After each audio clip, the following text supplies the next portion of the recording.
to the Register of Sheep Advisors webinar. Tonight we're talking about, can sheep be regenerative? We're joined by various people. So our speakers for this evening is Ben Taylor-Davies and Rich Thomas. So that I'll give them they'll have a bit more time to introduce themselves in a moment. My name is Liz Genever. I'm here on behalf of the National Sheep Association for RoSA. We're also joined by Greg, who's the BASIS representative, and if you've got any questions about the register or the sort of admin of it, please, Greg will be dealing with them later on. Just before we start our main bit of the webinar, I'm just warming Neris, who's just here. She just wants to say a few words regarding the AHDB vote.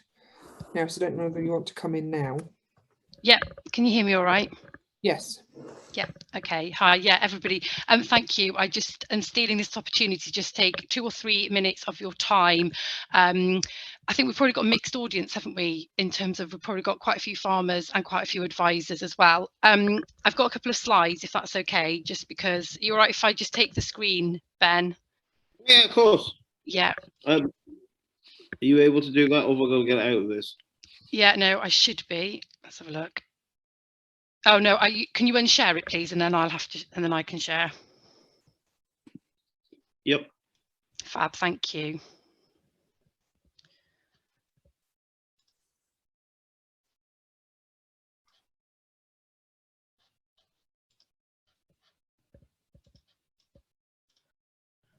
All right, let's have a look. Can everyone see my PowerPoint or not? Yeah, it's just on with the little slides. There we go. Perfect. Yeah. Okay. So many of you may have heard this already, and to be honest, I'd rather you hear it twice than not at all. So sorry, not sorry, if you have already heard about this vote, but it's called Shape the Future, and it's the opportunity for levy payers to have a say on how levy is spent going forward. So following basically from the request for views back in 2018, one of the main things that levy payers told us was they wanted more of a say in how levy is spent. Then we obviously had the 2 ballots of potatoes and horticulture. So it was announced there was going to be a vote in the spring of this year. Now, this is not a mechanism to decide whether the levy is collected or not collected. That mechanism will still exist. It's more about what areas the levy is spent on. So there's a couple of things just to point out. Each business will have 1 vote for every sector that you have on your farm. So if you have cereals and beef and dairy and sheep, you will have 4 separate votes that you will be able to vote for, and there will be separate votes for each sector as well, because obviously each sector has different needs. However, you must register for each one separately. So you might go into the website and you click on sector and it comes up with 1 and you can only select 1. That doesn't mean you can only have 1 sector. It just means that you have to go in and do it all over again. So it's a bit clunky if you've got 4 sectors. If you've got 1, then you're laughing because it's quite easy. But we do have this registration first approach. So you absolutely have to register by the end of March to be able to vote in April. Because we don't actually know, especially from a beef and lamb perspective, we don't know who our levy payers are. So we need people to register just to make sure that we know we've got, the levy payers actually register who will be voting on the day when the email comes out. So my big plea is 31st of March. If you haven't already registered, when the links come out in April, you can't then join. So it's a bit like the general election, not perhaps on that scale, but it's very much register first and then you'll be able to vote on the day. And it's slightly different for each sector who is eligible, just to make life more complicated. But from a cereals and oilseeds perspective, it's, you'll see there on the screen, I'm not going to read it out, but it's UK based. For dairy, it's Great Britain based. And then for beef, lamb and pork, it's England only. So obviously, if you're going to register for beef from Wales, you won't be eligible. So just to highlight that from a beef and lamb perspective, it is England only, please. And I've already mentioned how to register each enterprise individually. So for those of you who haven't already registered and you are levy payers and you're listening tonight, please register, because you know, if you want to know how your levy is going to be spent in the future and you want to stay in that, please do register. If you are an advisor that you wouldn't be eligible yourself, but you come across farmers, please could you just promote the fact that the vote is happening. Whether those farmers then choose to vote is up to them, but I'd much rather farmers know it's happening and choose not to register rather than get to April and go, I didn't know there was a vote happening. So we've got, you know, we're quite active on Twitter, so if anyone's got a Twitter account, if you could share some of the adverts around it. We have got some leaflets and flyers, so if anybody's from a, well, probably shouldn't list businesses, but on a customer facing business and you want some leaflets, let me know. But really get in contact in any shape or form. So encourage people to register. If you're a levy payer yourself, please register yourself, like and share our posts. And then, like I say, we've got lots of things that we can help you, well, help us promote the events, the vote, sorry. So you can contact me. My email address is on the bottom there. My phone number is on the bottom there, and my Twitter feed is there as well. So if you've got any questions or you've got any opportunities, you've got any meetings where me or my colleague come along and just literally have 5 minutes like we have now, then that would be great. So that is just my plea. Thank you, everybody. Let me unshare. Thanks, Paris. Okay, thanks, Liz. If I don't know whether you want to put the links in the chat as well, so if people want. Good idea. Yeah, absolutely. I'll do that now. Yeah, you could register while you're listening. Obviously, multitasking. Indeed.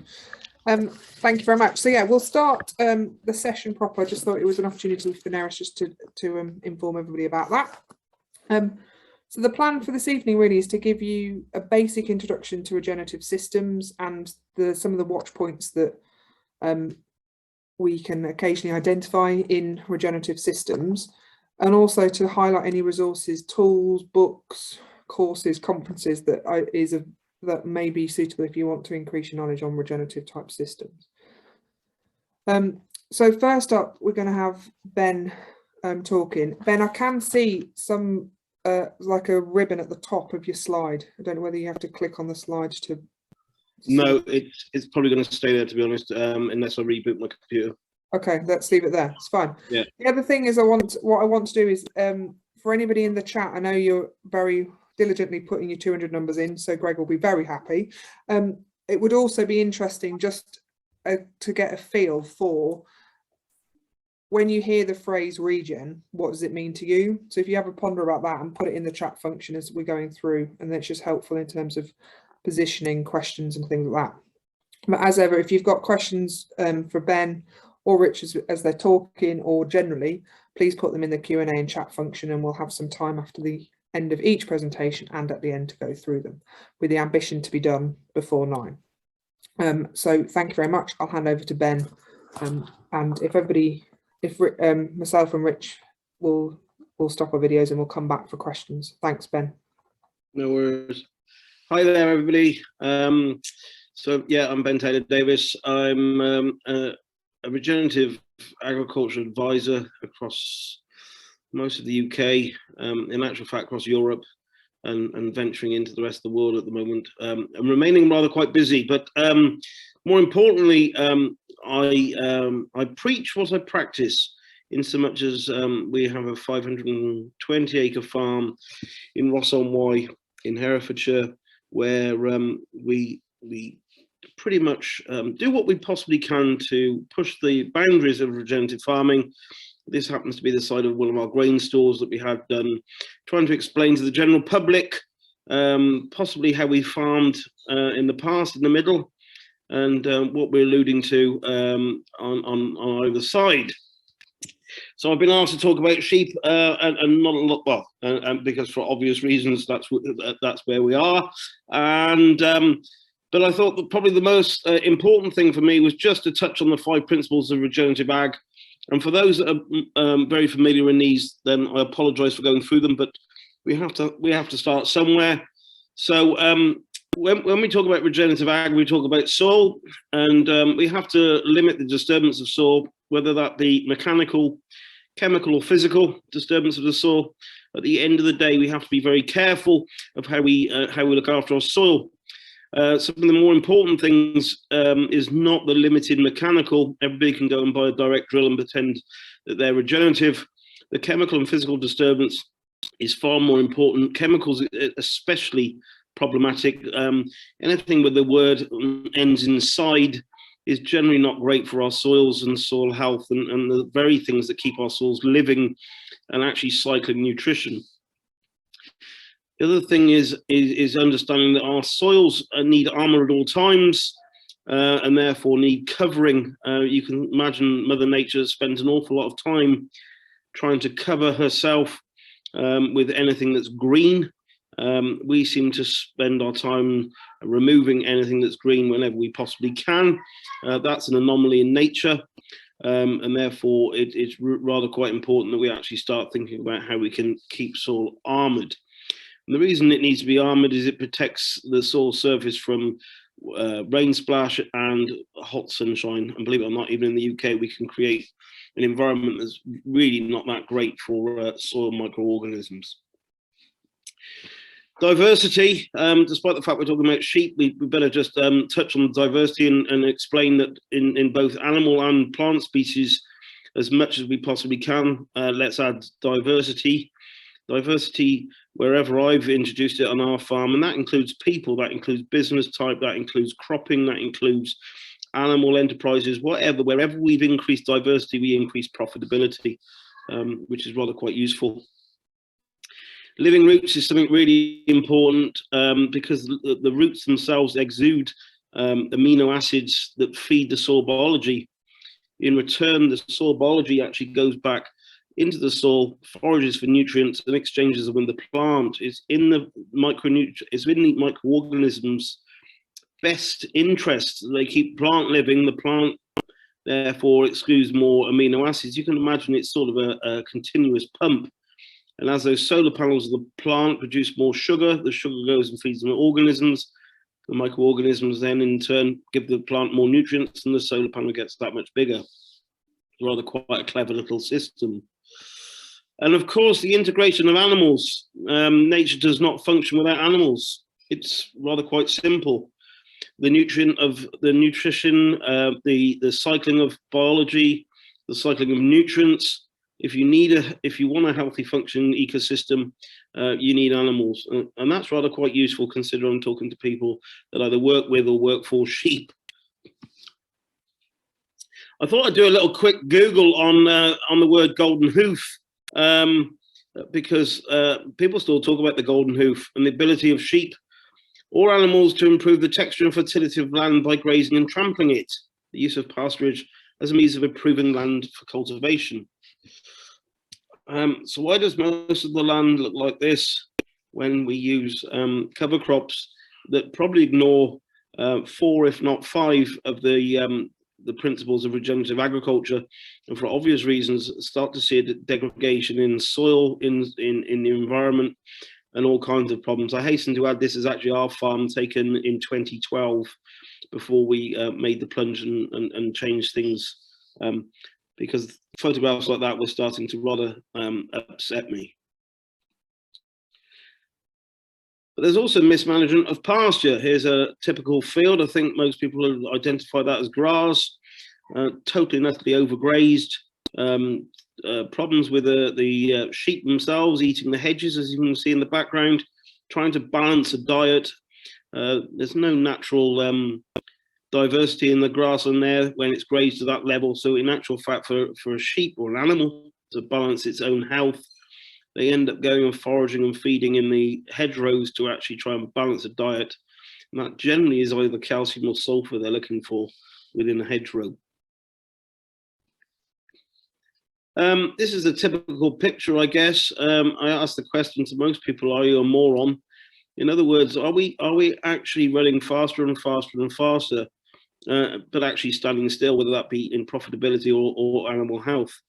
I asked this question both to sheep farmers, cattle farmers, livestock farmers in general, but also arable farmers too. What seems to happen, and something that became blindingly obvious when my father passed away and we started looking through some of his old records, that on our farm here in 1987, we grew the same amount of yield on winter wheat as we were in 2008. And therefore realized the only thing that was happening was we were spending more and more and more on inputs for getting relatively exactly the same output. It doesn't stand for a great business model if we're not increasing yields. Perhaps what we need to do is actually look at the variable cost that it costs to get that yield. And the same with animals. I talk about the rude raw things becoming rather important in a vacuum. In actual fact, the more we spend on controlling disease, the more in actual fact we have the disease, and the disease begets worse, because unfortunately when you end up with a vacuum in anywhere in nature, that can be in a soil, in an animal's gut, on an animal's skin, on a plant leaf, wherever, if you strip away all of the natural defenses of biology, and that could be bacteria, endophytes, fungus, whatever, what we end up with, unfortunately, is the colonization of what we consider to be pests, weeds, diseases, and they become more and more virulent and can grow rather quite amazingly strong in a vacuum. This, of course, is nothing new. Aristotle was the person that quoted it originally. These things exactly happen, and therefore perhaps we should take heed of the ancients. And I use just one example of how sheep and things become worse and worse. And I apologise if my son is shouting in the background and you can all hear. He's honestly going to bed shortly, or I'll make him. Besides that, what I look at is things like molasses fueled minerals, as I call them. In other words, buckets and buckets of minerals, very little mineral, also a lot of molasses. This is fed into an unhealthy animal.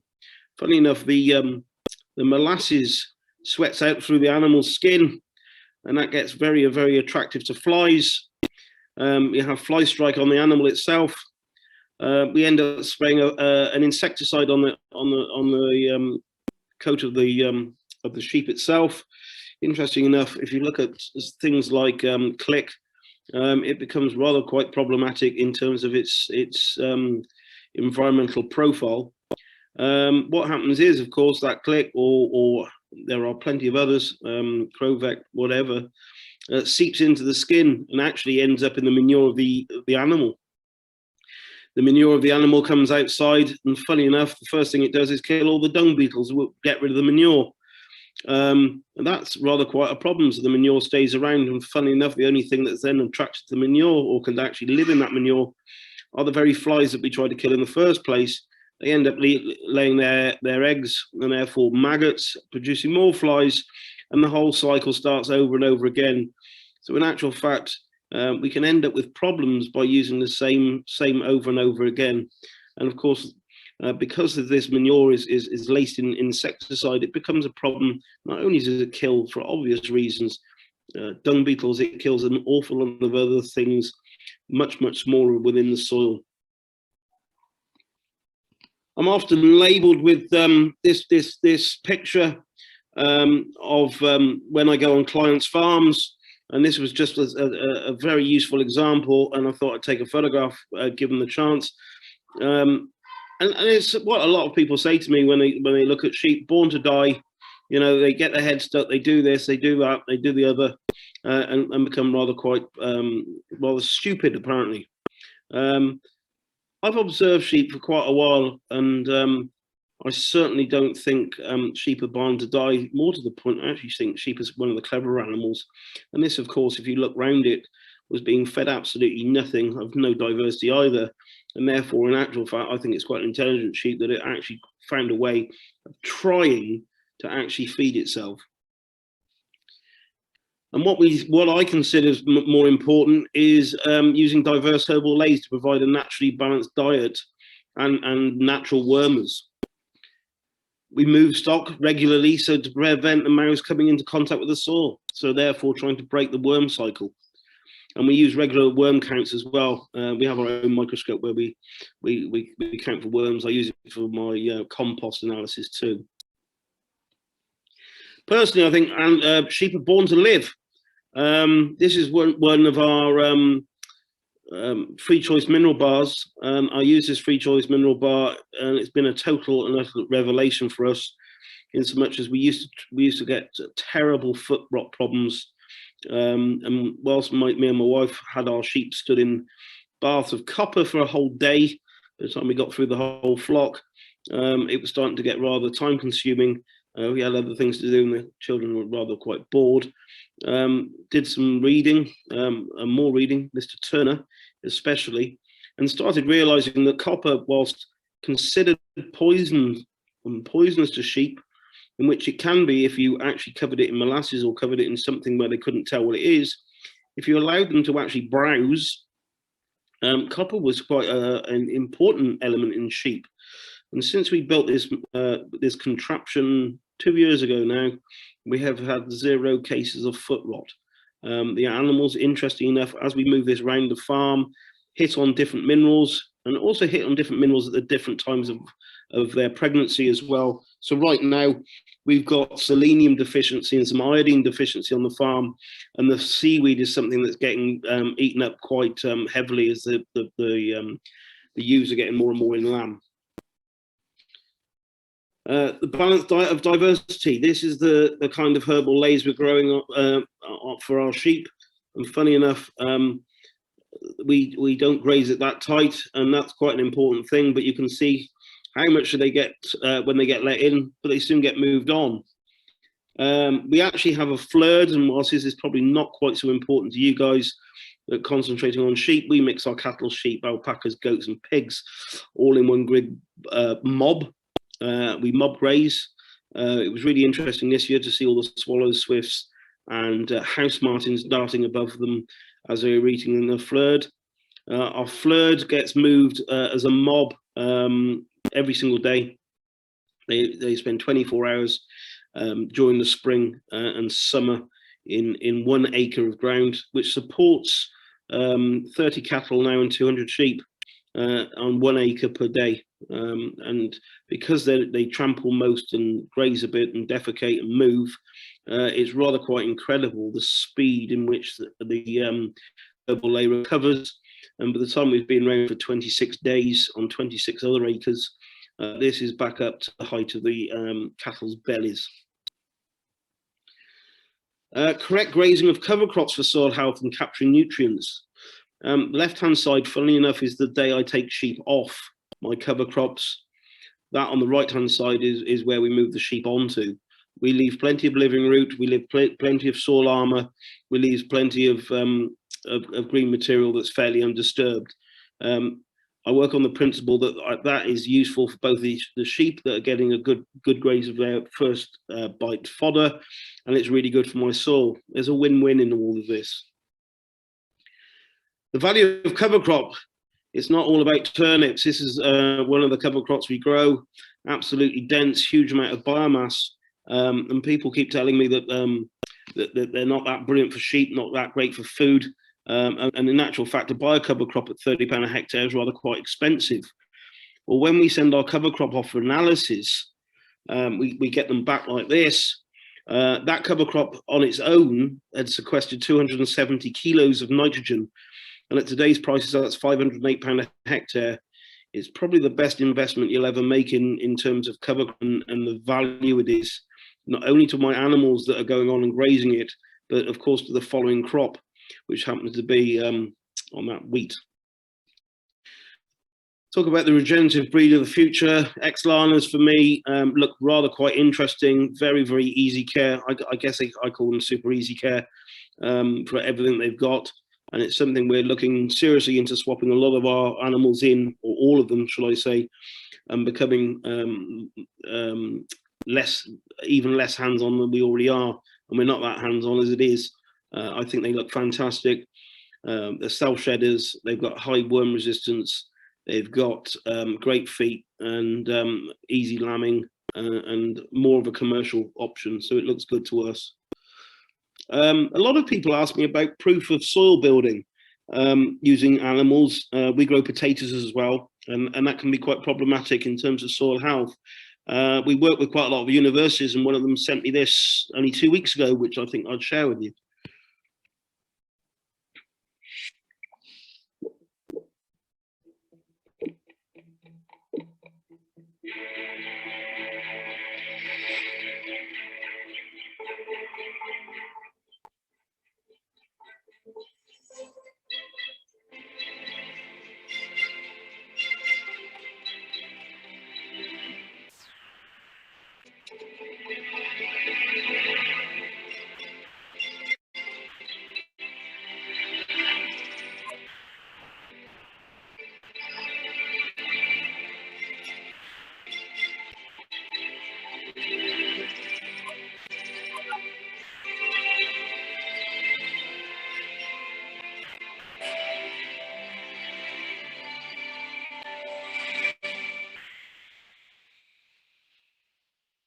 So for me, that was quite an important example of how soils can build rather quite quickly. And I don't know whether you noticed when they through all those layers, how much greener my farm has got over the last 10 years or so, or 8 years, I think it was.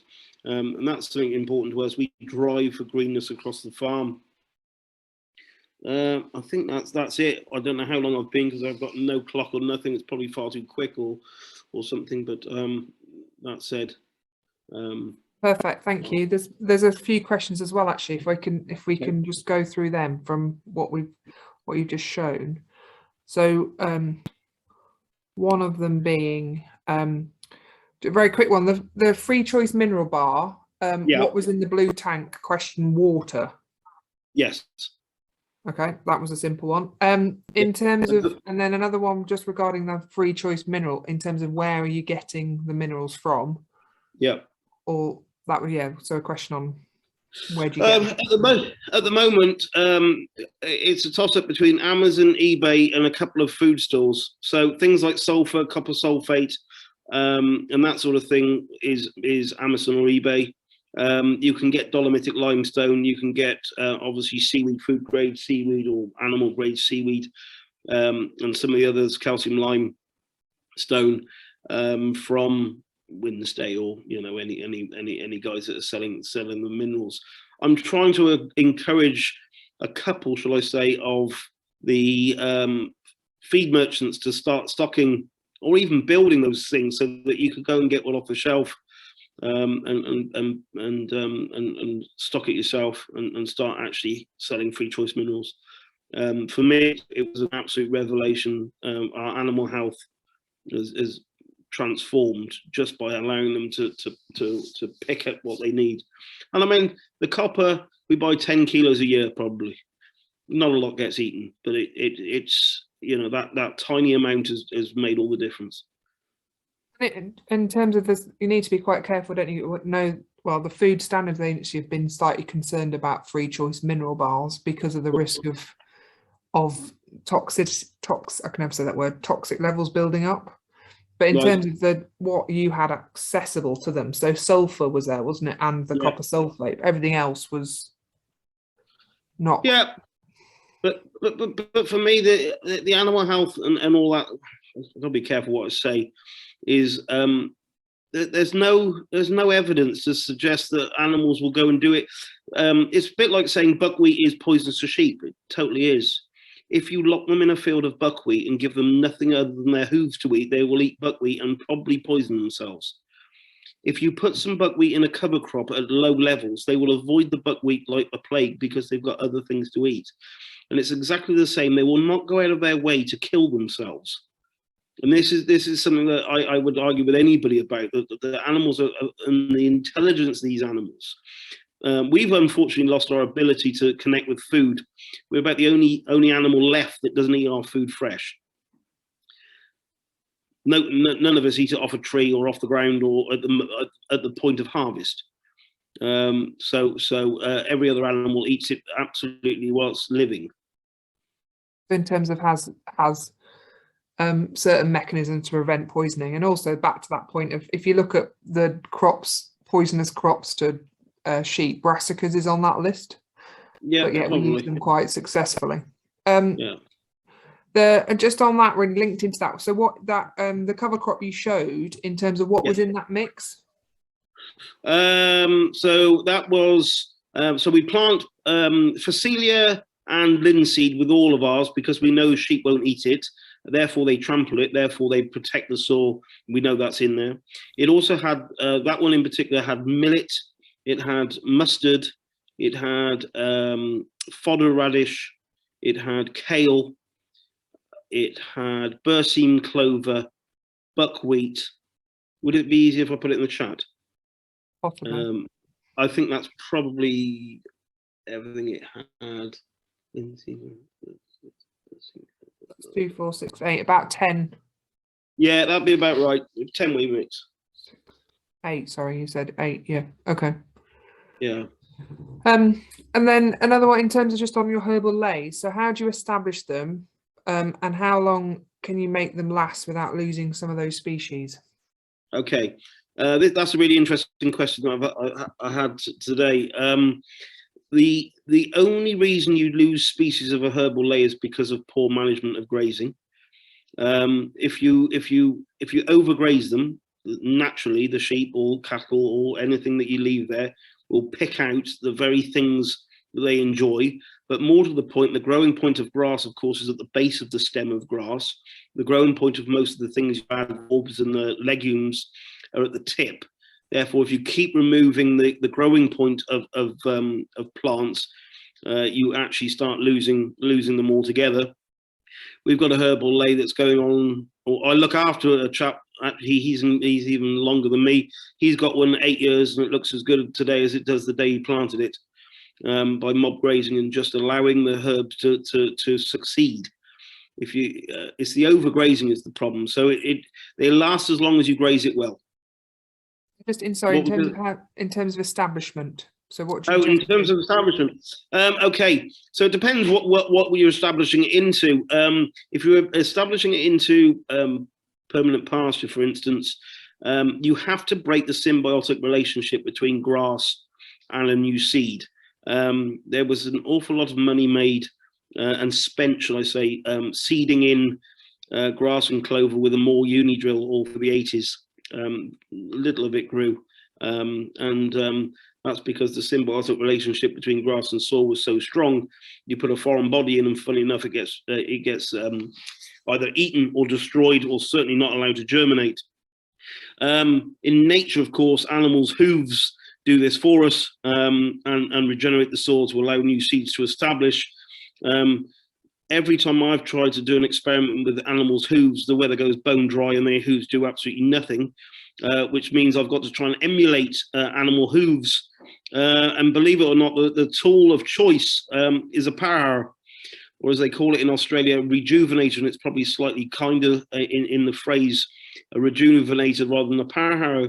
And I go into permanent pasture and don't put it in too deep, but just do enough to make it, just to rip it apart a bit, yeah, go over with a power harrow a fair lick of speed. It don't need to totally brown the soil, but it's plenty enough in order to get the herbal lay established.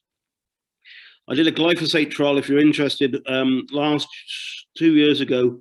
I sprayed half a field with glyphosate, the other half not. This is going out of permanent pasture. I then power harrowed it all lightly, and then put my herbal lay in. And to the mark where we used glyphosate, it was absolutely full of fat hen, black nightshade, bindweed, and chickweed. And for whatever reason, where we hadn't used glyphosate, we didn't see hardly any of the broadleaf weeds. We saw some thistle, but we saw it across the board. But it was just amazing how something had triggered it from that glyphosate, that all these annual broadleaf weeds to germinate in the herbal lay where we'd use glyphosate. So be wary of using glyphosate on one experiment, shall I say. And so that's generally you're going grass with a power harrow into a herbal lay generally. So not through either a sacrifice field or winter grazing or cover crop. No, if you're going into cover crop, I'd be more than happy with direct drilling. It's grass that's the problem. If you're going into stubble, I'd be happy with direct drilling into stubble. Depending on your soil and how healthy your soil might be. But in terms of trying to break that relationship in grass and turf and sod and soil, you need to do some damage. Thank you. And final question before Rich comes on, which is, what evidence do you have that when used correctly and sustainably, medicines will end up in the manures? It was, I think, reference to your the wormer being killing. Okay, I read some papers yesterday because I thought because I thought people might ask these questions about the toxicity levels of click and all those sort of things. Of course, ivermectin's got a bad press, and that's pretty horrific. Click is second worst. In terms of, I think it was 6,000th part of a million ivermectin for damage, and it was 1,200 for click. It was then 4,500 for Krovec, and 16,000 for, can't even remember what the other one was that I read. But all of them, and when you speak to the people at Rothamsted, all of them have their issues. Every site, unfortunately, is problematic. So I'm not sure there's that much responsible use of a lot of medicines in the environment. Well, the challenge is for those is they're targeting insects, aren't they? Or certainly the click is. And so from a biodiversity perspective, it's when does its lethal dose, does it have a greater impact than just on the sheep, I suppose is the question. But certainly the evidence around dung beetles and wormers is very established. Yeah, it's far. I mean, it flies in, when wool was worth a lot of money, it was rather quite important that we kept the wool on the sheep, and that's obviously not natural for sheep. They're naturally shedding animals, and therefore it created its own problem. Now wool, unfortunately, seems to be worthless. In actual fact, it's not even as good as worthless, is it? It's actually costing every sheep farmer quite a lot of money to actually get them shorn, and the value of the fleece afterwards. Therefore, it begs the question: is there an opportunity to start breeding in self-shedding into sheep? One thing we noticed on our self-shedders, we got Wiltshire Horn as part of our flock.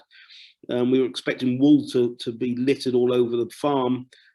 We've got such great biodiversity. The animals use it fairly quite quickly. Birds, especially nests. And there's a comment also that click is becoming an issue in water courses in sheep areas. So agree with the comment. So, and I think part of this is about challenging our thinking of what we currently do. Do you mean we haven't always done it because we haven't always had the products available? But it's doing in that step from not using click or any form of wormer is not going to be a quick step, is it? It's part of a holistic years of work to get to that point. And I think one of the most important things is, as you're traveling on this journey, and I deal with an awful lot of sheep farmers, the worry for me when I turn up to a lot of sheep farmers these days is the amount of wormer they're using. Because of resistance, we're now using 2 lots of wormer. In actual fact, we're going against the label recommendation just because we got such resistant worms and all that sort of thing. And this goes back to chasing the Red Queen. They're running faster and faster and faster and getting nowhere.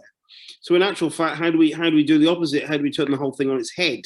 And like you say, yes, you're going to need some wormer and do that sort of thing, but you can have sacrificial fields in which, if you're going to use wormer, you can turn those animals out onto that field and get the wormer through the body, do all that sort of thing. That's your sacrifice fields, but that doesn't mean to say the rest of the farm can't be on a transitional journey, so that when they're clear of those, you can actually take them out onto some pasture or herbal lays and mob graze, and actually, really start improving all of it up there. So there's ways and means of making yourself more sustainable. Perfect. Thank you very much.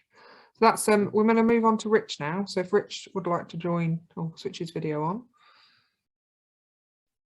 Who was there? Thanks, Ben.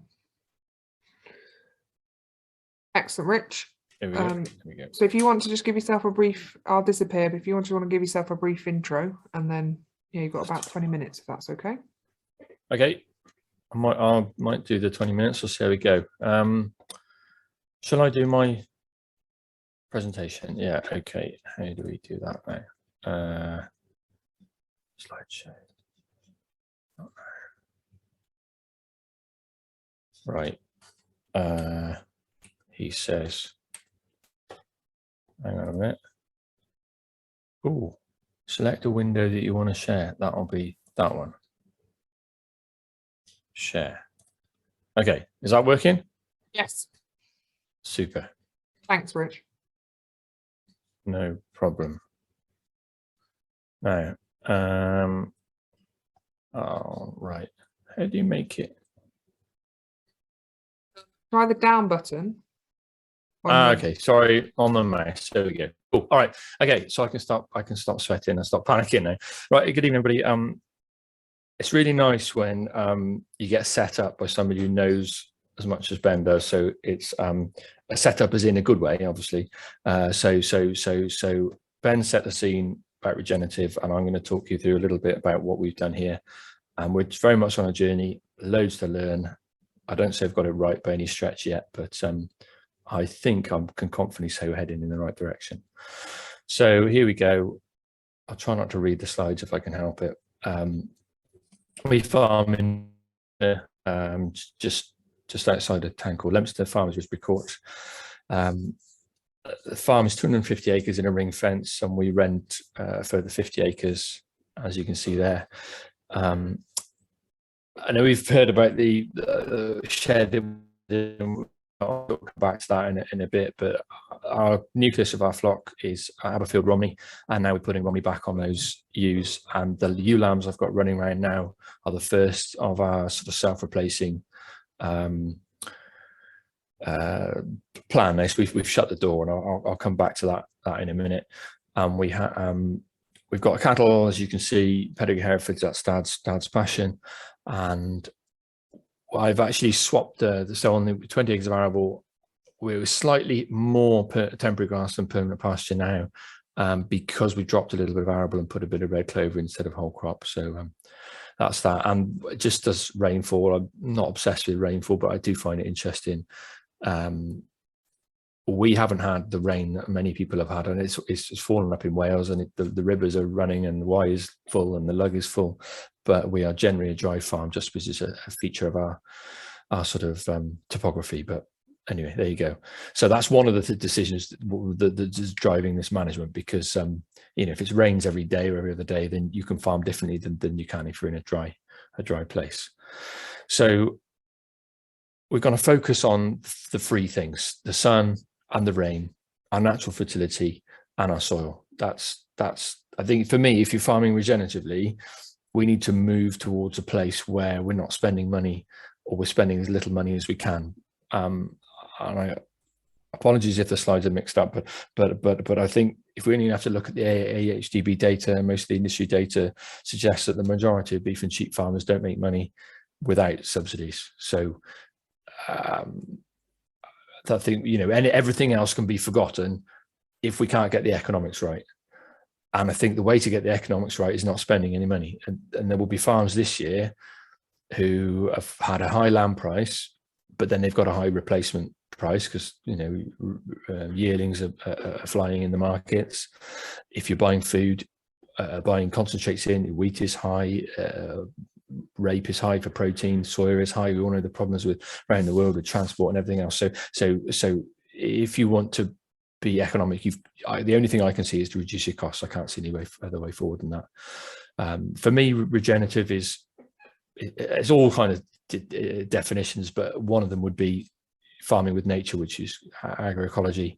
And so we're looking at the grass, we're looking at grazing, and looking to improve the health of the animal. And Ben's talked about that in the last presentation. And just something that my mum always said when we were younger, that her dad said the sheep shouldn't hear the church bells in the same field twice. I'll talk about electric fence in a bit, but if we want to be regenerative, we cannot be set stocking. I think I'll say that, and if you shout me down, fair enough. But Jim Garris wrote a book, Kick the Hay Habit. He's a North American farmer, rancher. I'm guessing that book would be 10, 20 years old, something like that. But that book was essentially based on a book written in the 1950s by a guy called Andre Vozon. If you haven't heard of him, look him up, buy the book, you can get it. It was republished by Alan Savory, who would say that the book that Andre Vozon wrote, Grass Productivity, is still the best book, the best piece of work on grazing management in a temperate climate, which is what we are. Andre Vozon was French, and that's not far away. And then the other thing, interestingly, why I say it, that similar writings were written in the late 1700s by a guy called James Anderson in Scotland, moving the sheep around or cattle around, wherever he had on his farm in Scotland. He didn't have electric fencing and poly pipe for water, but he had small fields with stone walls around them. So it's not new. None of this is new. It's been done for centuries, decades, but we've kind of forgotten it because it's kind of easier to farm with, just chuck a bag of nitrogen on, spray out your thistles, whatever, except we have to keep doing it. And that's back to what Ben says about the moron thing. So yeah, that's what we're looking to do. So just this, I left this in from another presentation, but you've got to change your mindset first. You can think about all the things that Ben said about buying a direct drill and thinking you're a regen farmer. You change your mind first, and then you can look and see whatever else you're going to do. And that's well, that's what happened to me, but just by accident, really, by reading books and talking to people like Ben. So can sheep be regenerative? I'm not sure if we can say yes to that. And again, if you don't dodge a question, you ask another question that you do like, which is all right. It's a politician's way. But can we manage sheep in a regenerative system? And I think we can. I think that everything Ben talked about previously would look into that.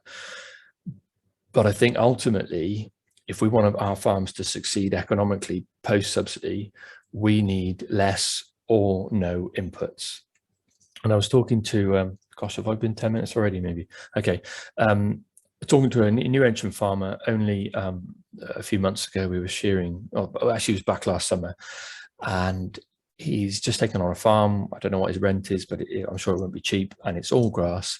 And he said what he wants is a sheep that will produce, look after, rear 2 lambs on grass with minimum shepherding, no concentrate, feed her hay if she needs it, that's fine, and as little inputs as we can manage, drenching, obviously vaccinations, we would use those, and as little pour on, little sort of chemical input as we can manage, because realistically the money's not going to be there for anything else. And I read an article in the Farmers Weekly, it's probably well known, I suppose, but epigenetics, breeding from your own genetics, animals that have done well on your own system, it's got to be sort of one of the main ways to go forward. So if you keep from a twin born lamb, I know twinning is not supposed to be a heritable trait, but there's a reason why that ewe has had twins, and it's probably because she's functioning well within the system. And if she's still there on our farm, where you've got well, it depends, a 1 or 2 strikes and you're out system, if their feet are good and they look after their lambs and they grow and the lambs grow, then that, it's like the number 6, the blindside flanker in a game of rugby. You don't want to hear his name in the whole game, because he's making the tackle into the bottom of every ruck. He's doing his job, or she's doing her job in that game of rugby, but you don't notice them. And that's the sheep you want, the ones that just crack on doing what they do, and they don't take any interference. Trace elements, I was asked to mention trace elements. Where do they come from? And one of the things that I sort of problems that I've got, then, if you like, is we're low in cobalt here. It's well known that this area, and I probably don't understand the science well enough, and I'm sure Liz will explain after. But if we're feeding cobalt is mined.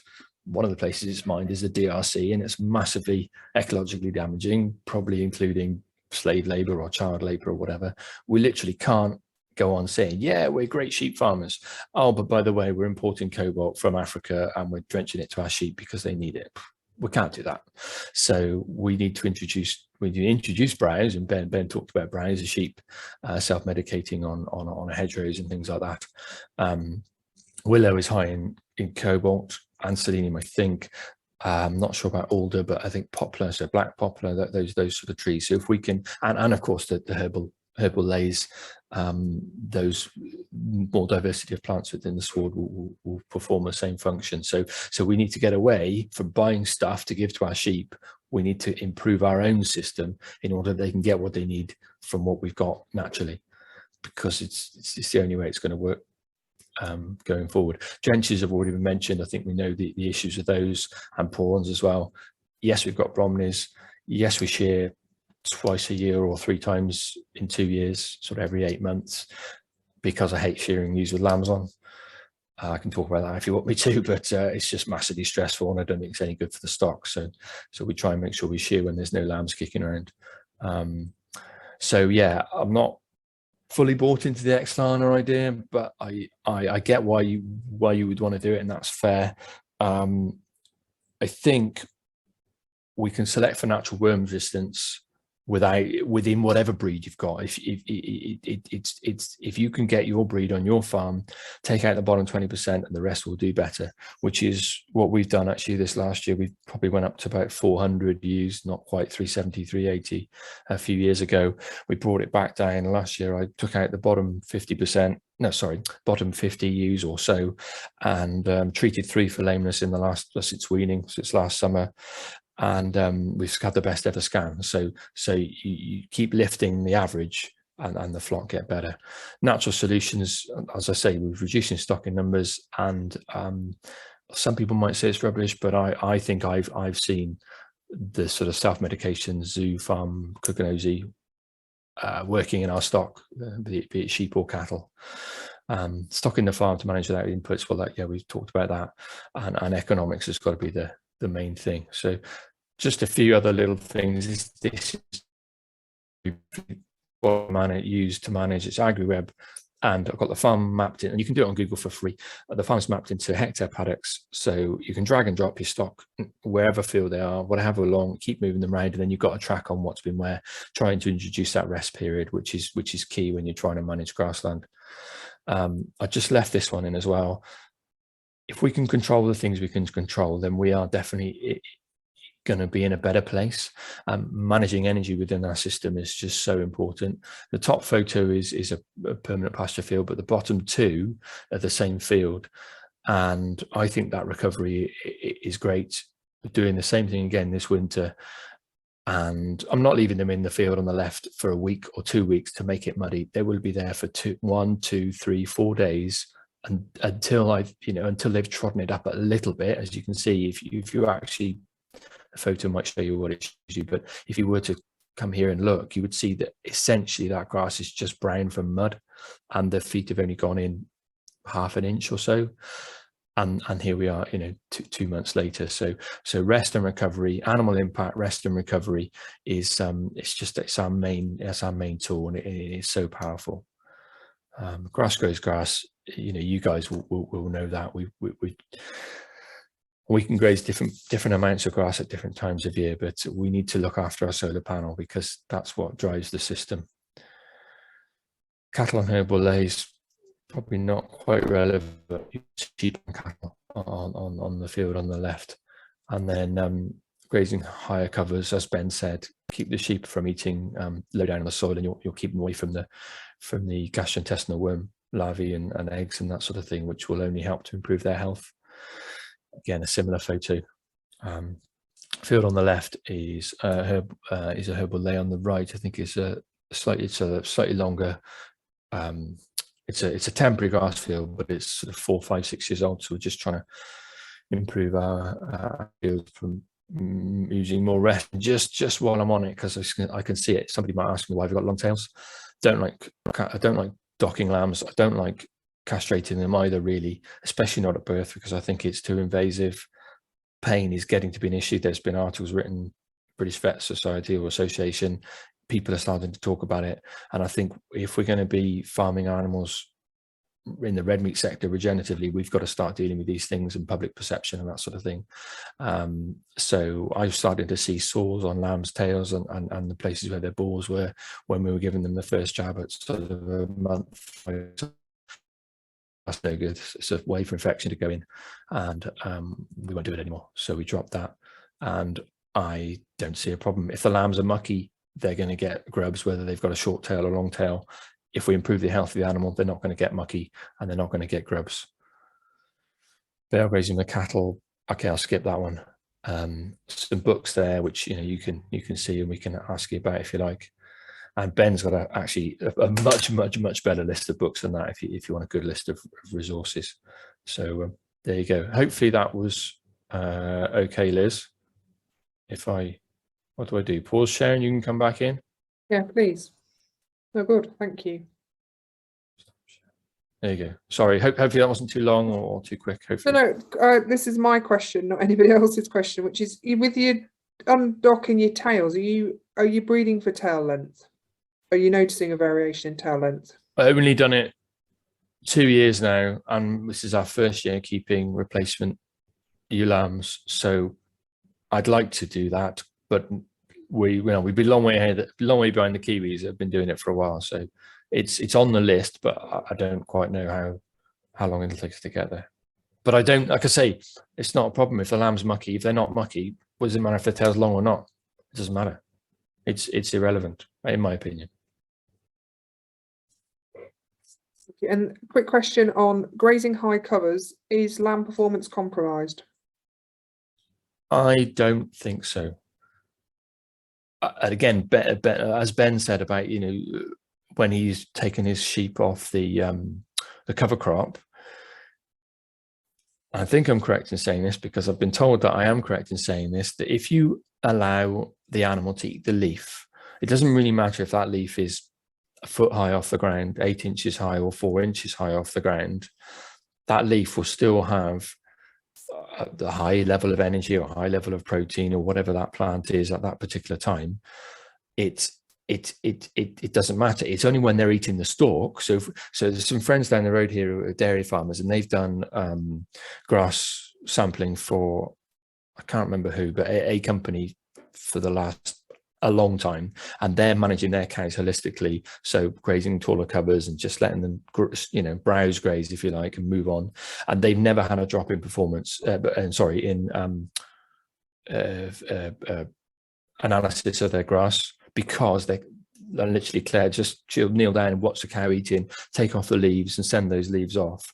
And if you allow the animal to eat what they want to eat and move them on when they're ready, or before we think, oh, we're going to be wasting a bit, then it's fine, because those leaves have got everything they need.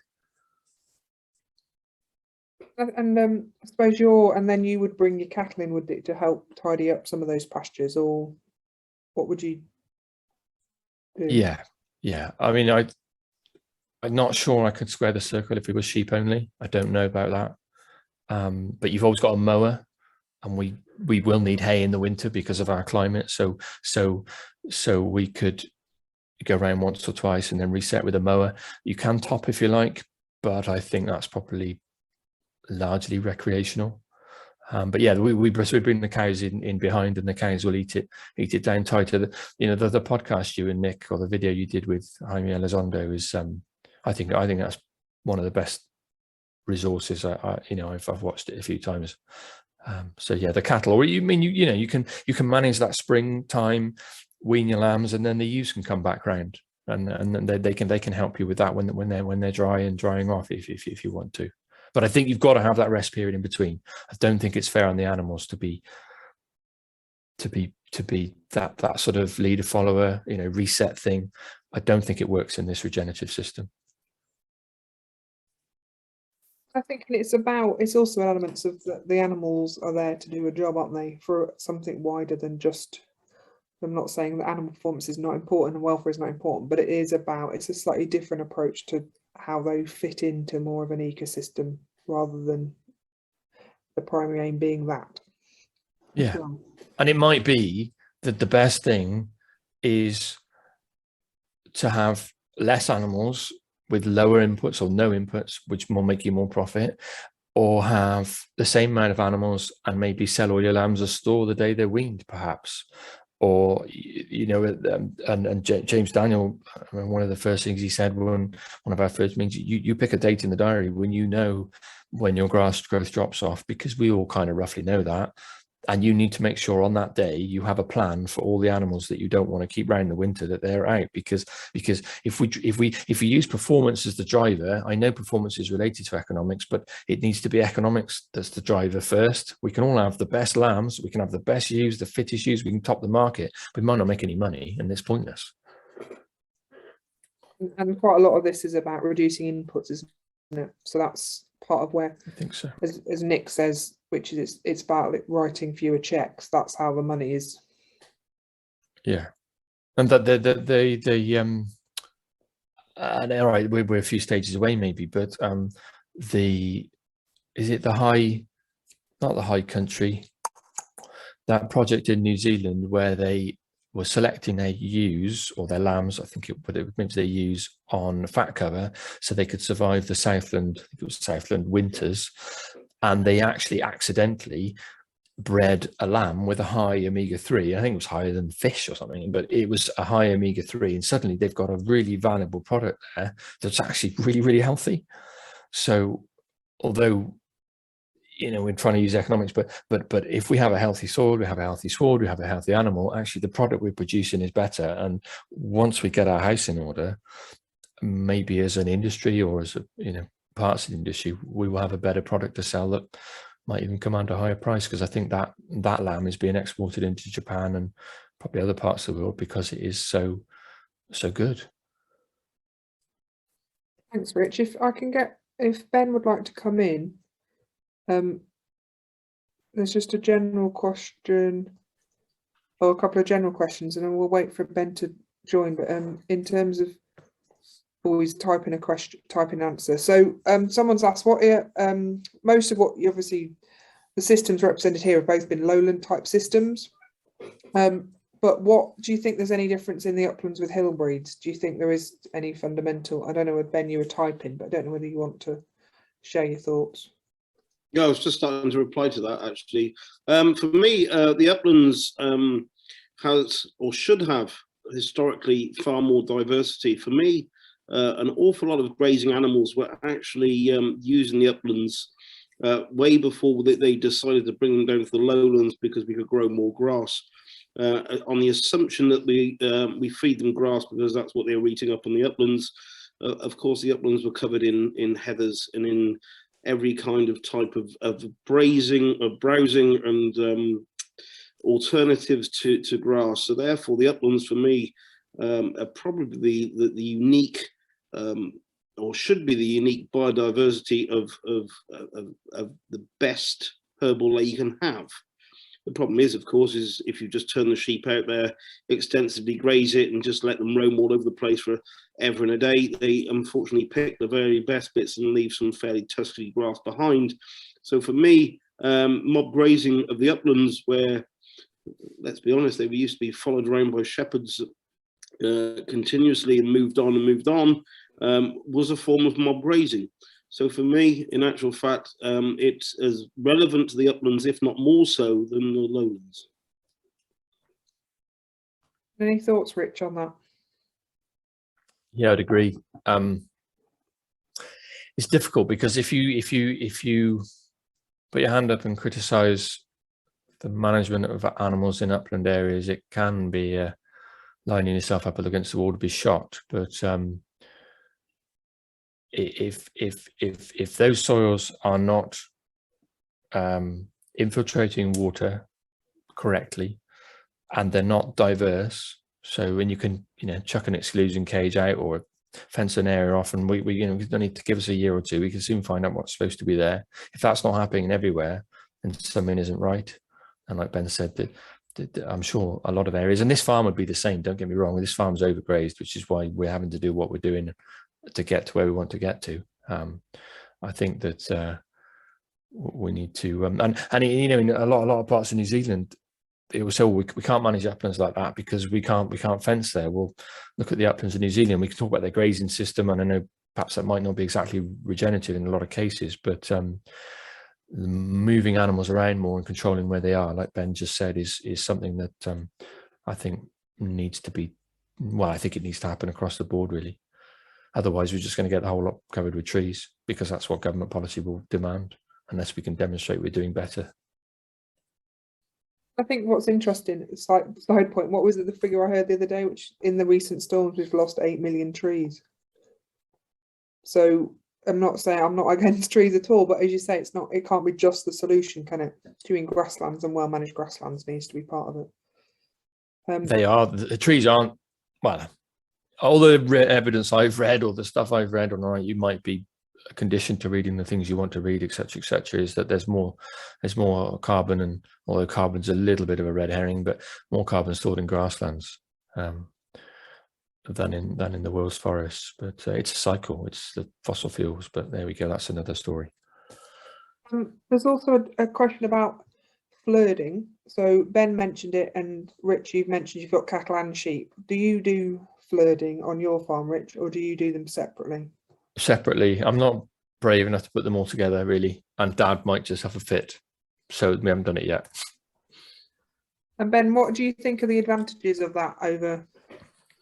Okay, so unfortunately, my wife happens to live my dream in being a full-time farmer. I spend most of my time on the road, which is great for most point, but in actual fact, I'm a farmer at heart. So for us, it's all about simplicity. We have a disabled child as well and 2 other daughters. So we're rather quite busy people anyway. What's the best way of shepherding animals in the morning? Well, if you think about opening a gate, allowing the whole of a flood to pass you, therefore demonstrating their health in about 15 seconds because they know they're getting moved, and that you close the gate behind them because they've gone into the next part. Not quite sure what else we're supposed to do for the rest of the day if we were livestock farmers, because they demonstrate they're healthy. If they don't come past you through the gate, there's something wrong. Go and check them out. Yeah, so for me, I did a talk in America just recently, and I called it intensification of diversity simply. And that's what we do. We need to intensify, but as soon as you talk about intensive agriculture, everybody thinks I'm just going to throw pesticides and chemicals and everything around. So you can't call it intensification without actually justifying what we're doing. So it's intensifying diversity simply. The FLIRT being the ultimate. But part of it is part of it is a labour efficiency, isn't it? Keeping them in one group. Part of it is you're also having more animal impact because you're basically a stocking density query. So it could be that you have more sheep or more cattle, but you choose to have a mixture together. But it's still about, and I suppose it's back to Richard's point of lots of fencing. It doesn't necessarily have to be lots of fencing. It just has to be a mob size that's appropriate for the field size you've got.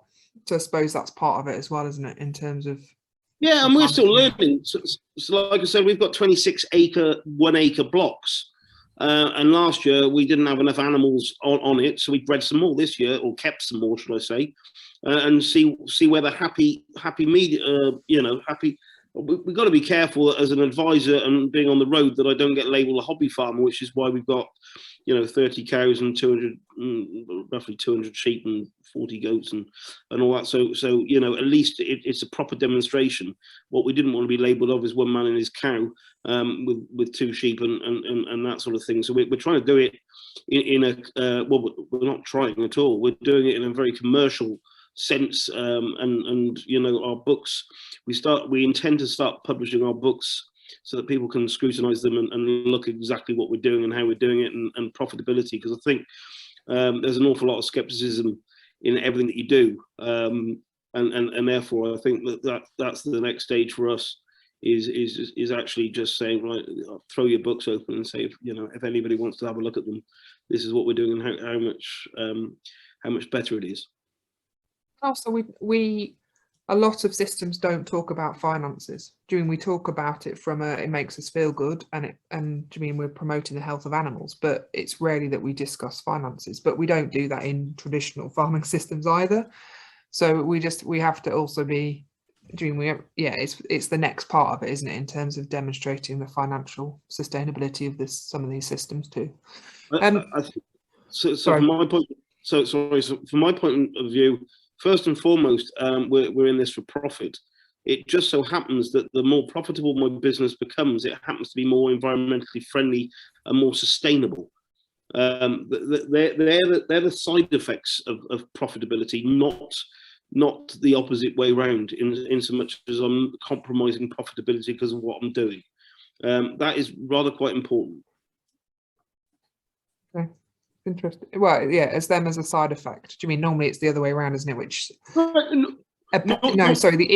environmental impact is a negative impact is driven by profit or the assumption of what profit will come from. Okay, absolutely. So they'll just talk. There's a question coming in about that. So is there an issue if you open your books? There's an opportunity to drive prices and therefore profit downwards? Don't think so. From my point of view, when I take people, and you're more than welcome to come and visit, assuming I'm here. to take your own. Things like our regenerative asparagus that have flowers up between the rows and that sort of thing. It's part of a commercial shoot as well, not a commercial shoot, a syndicate shoot. So it provides game cover and bird cover, but it also feeds our bees and actually feeds the sheep in March too, before the asparagus comes through. People actually pay a premium for our asparagus because of the way we grow it, considering our next door neighbours actually fill the roads and things with soil. So I actually think everyone needs to make money, and I think most of the general public appreciate that you need to make, it's a business and you need to make money. And I'll have a conversation with anybody about the fact that in actual fact, we're doing this and, for my children's future and to do all that. So profitability is important. If we're all on tight, tiny little margins, then unfortunately most of us will disappear.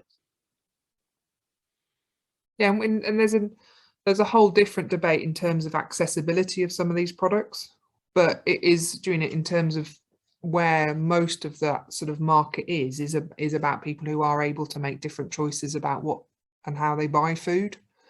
But that doesn't mean that, and that's a debate, isn't it, in terms of niche versus mainstream versus all of those things. But there's an accessibility bit, but we'll park that for now. Just Rich, based on you've responded back to Kevin, whose point was about scops, which linked into Ben's point about wormers in terms of how to manage. It was related to that point. Don't know whether he hasn't responded to you, but it was to do with the wormer chat that we had earlier in terms of sort of keeping them on a field while the wormer was working through to move them. That was what it was to do with. Yeah. I would say, just on what you were saying, the conversation you just having with Ben, Joel Salatin, and I know it's American, it's a bit different, but he says that he doesn't need a premium for what he's producing because he's producing it at a lower cost, therefore his profit margin is the same or better, but he doesn't need any more money for his product. So that it doesn't necessarily mean that if we produce a lamb with higher omega-3, well, if I'm bought any nitrogen and I haven't put any new lays in, although herbal lays, whatever that, there's stewardship money for herbal lays. If I've improved my permanent pasture, if I've used a very minimum amount of inputs, drenches, porons, and everything else, and a minimum amount of shepherding, then maybe I can produce that high omega-3 lamb without having to worry about getting a premium anyway. So, but then I suppose it's sort of, there's a counter sort of thing, is that we can produce cheap beef, we can produce cheap chicken, and there's no planning been in Herefordshire for 2 years, I think it is now, because the rivers stuff, because there's too much phosphate in it, because of apparently cheap chicken. Is it cheap chicken? Is it sewage works? Whatever. I'm not getting into that argument, but that's what they're saying. So somebody's paying. So you either pay for your tax, you either pay for your water bill, just clean your water up so you can actually drink something that's not going to do you any harm. You can pay for your food bill, you can pay for your taxes and the subs. And so, do you know what I mean? Somebody's going to pay somewhere. So the whole system needs looking at, really. But that's probably a much bigger discussion.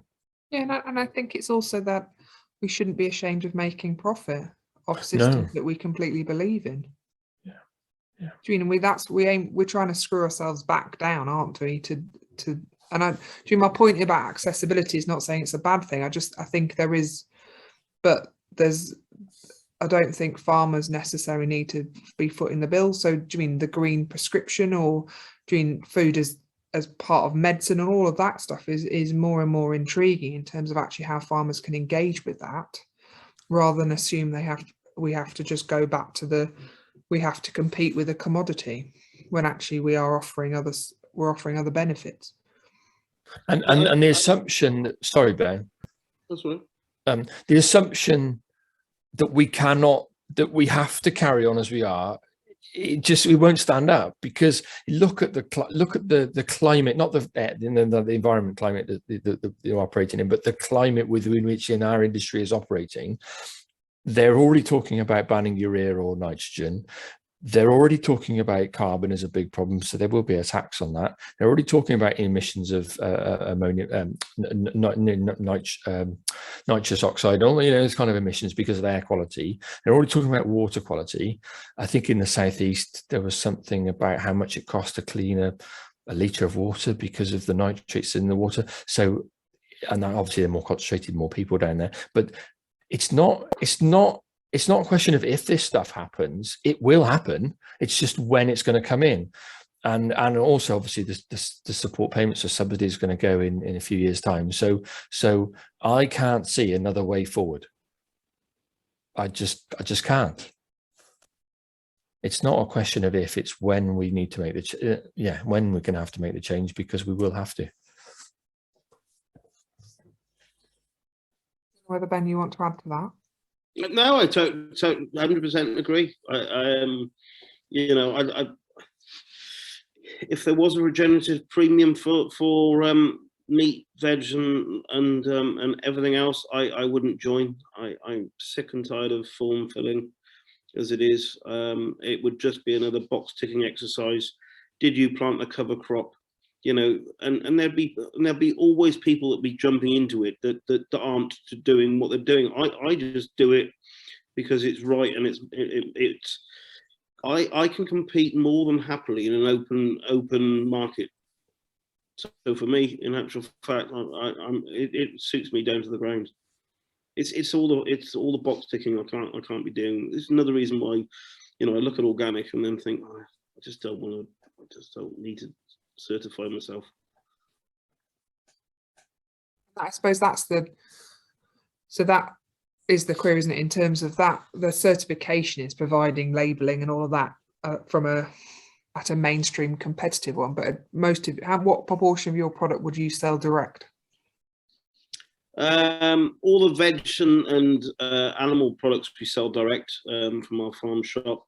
It's and wheat more so, because we're growing all sorts of artisan wheats and things like that. But we're 520 acres, so you can imagine.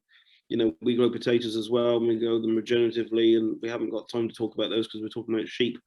But we're growing 1,000 tons of potatoes. We struggle to sell those through a shop, so we sell about 3 tons a year, I think, through the shop. Everybody gets a bag of potatoes whether they want them or not. Yeah. So but I mean, I think it throws it back open to the very statement you asked all your guests on when we started tonight, which nobody has responded to. What is your yeah, exactly. What is your definition of regenerative ag? I've got a very defined definition that I think separates what I do from both the conventional agricultural and organic. I think I do something rather quite differently. What's your definition? Well, my definition is I replace death with life. It's not trying to kill everything every day. And unfortunately, whether you're an organic farmer, generally there are no organic regeneratives.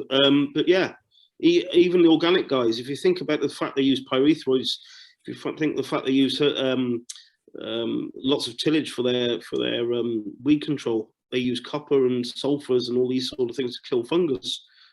We look at things very differently. I think part of this is, and I suppose briefly, a brief for Carbon Calling, which is a conference coming up in June, which is partly about these sort of topics, really. And it isn't, part of that is not sort of putting ourselves into different camps, is it? It's actually what can we learn from everybody, and people's systems evolve through conversations and quite a lot of, so Rich's point about not castrating lambs or not turning lambs, because he just got to a point where he didn't want to do it anymore. So sometimes you just got to challenge some of the practices that are normal, aren't you, and they become the system that you want to run. But that isn't saying that everybody's wrong. It's just, what do I now want to do differently? And I think the why is a really important. We've raised it a couple of times, but in terms of what's occurring in the River Wye is interesting, and you can see it spreading across the country. Not the why. Do you mean the principles of why the Wye is in such a bad state? Yeah. Which You is, know, talking about nature, one of the coolest things, and it particularly relates to the cattle, the sheep, but it probably, I think it will as time goes on. We moved a bunch of cattle, about 50 cattle, on one of the fields actually that was in the sheep photo. That it was in end of September, October time, and they were going into sort of foot tall, permanent pasture, 60-day rest, something like that, and you could almost see the insects getting up off the grass when the cattle went in. And it was the last day that I saw a swallow, but we lost count at 100. And I think there would have been 150, it might have been more. And it was so cool. So the insects, the cattle went in, insects got up, and the swallows were, you know, all swimming around, flying around, swooping, eating the flies. And then, of course, we're next to a brook, and something I learned this summer is that dragonflies are really aggressive, dominant, maybe not apex, but they're pretty high predators. they take on a cow. They don't eat cows, but they do eat flies. So that's really useful. And then, of course, there's loads of trees because there's the brook line and the alder, and we've got a couple of woods, and I want more hedges. We've got about 1 kilometre of fence line without hedges, but probably another 8 kilometres of hedgerow. So bats are flying around in the night, in the evening times, you know, on dusk and that, whatever, eating the flies. So there's nature, and we haven't put any paw on the cattle for 2 or 3 years now, whereas before we used to get pink eyes, we used to treat with spot on and all the rest of it. We don't do that now. Move the cattle around, they're not near their feces and whatever, and the swallows and the insects, like the, you know, predatory insects and the bats are doing all that job for us. We haven't had to get the cattle in, we haven't had to put the product on, we haven't had to buy the product. Like, it's so cool. So if we can, and then I think there's also, and Greg Judy talks a lot about animals with slick hides. I think it's slick hides, correct me if I'm wrong, that have a natural sort of fly repellent, then, if you like, you know, and I think that in New Zealand, they're certainly looking at sheep that don't attract the flies for fly strike. So like, the answer's there, it's in nature, we just need to find it.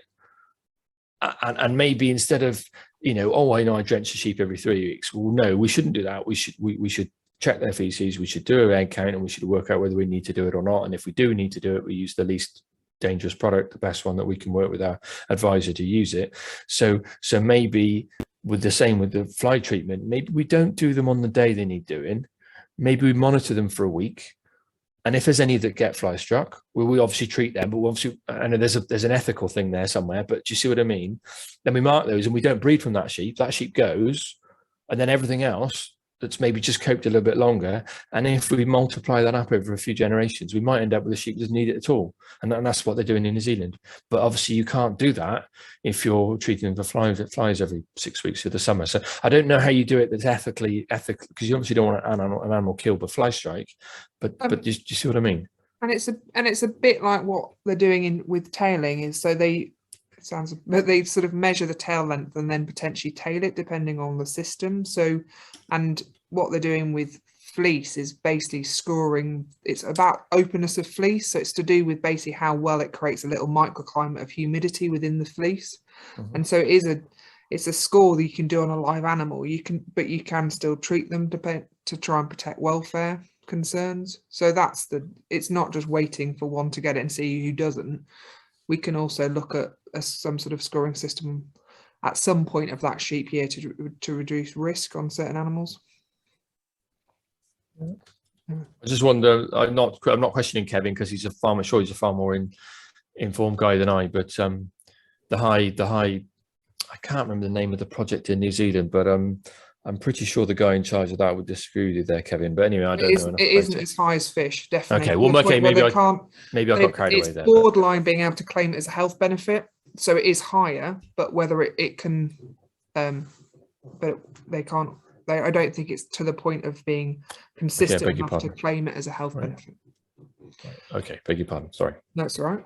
But I have read that somewhere else about, you know, that the grass-fed animal has got a higher omega-3 level than a grain-fed animal. So I don't know. I'm not disagreeing with you, Kevin. You might well be better informed than me, but I don't think pellets is the answer personally. But I don't know.